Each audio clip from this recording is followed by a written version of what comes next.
My name is William Durham, Binghamton, New York. Grew up in Binghamton, New York. Originally started in Brooklyn, New York. 44 years old. I like to think I'm a lot younger, but yeah, I'm 44 at this point. Owner of William Jane Dispensary, previous owner of William H Construction.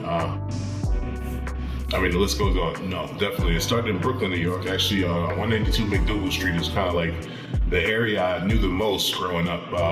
But originally, I was actually in East New York, Brooklyn before that. So I went from East New York to Bed-Stuy, Brooklyn, kind of like the border of Bed-Stuy and Brownsville. And then from there, I moved up here about 10, 11 years old, somewhere in that time frame.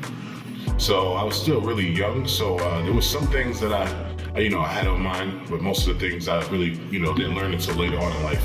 So that's why I say I was raised in Binghamton, so I learned a lot of stuff here. I learned how important New York City was actually while living here. So, back and forth as an adult, but as a kid, there's a lot of memories of, the things that were going on in Brooklyn, New York in the 80s. In the neighborhood I lived in, it was pretty rough. So, Mike Tyson, he's one of the guys that lived in the neighborhood.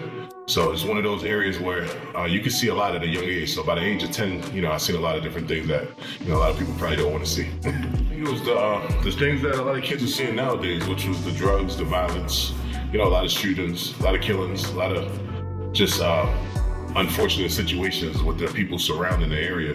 So there was like no one to look up to, but you don't know that at that age because most of the people are pretty much, you're happy with them. That's your family, your friends. So you're kind of growing up normal, thinking everything is normal. Once, you get older and realize the type of situation you were in, that's kind of when you really see what you actually came from. So that's how it was for me. I learned a lot more up here about myself than I did down there.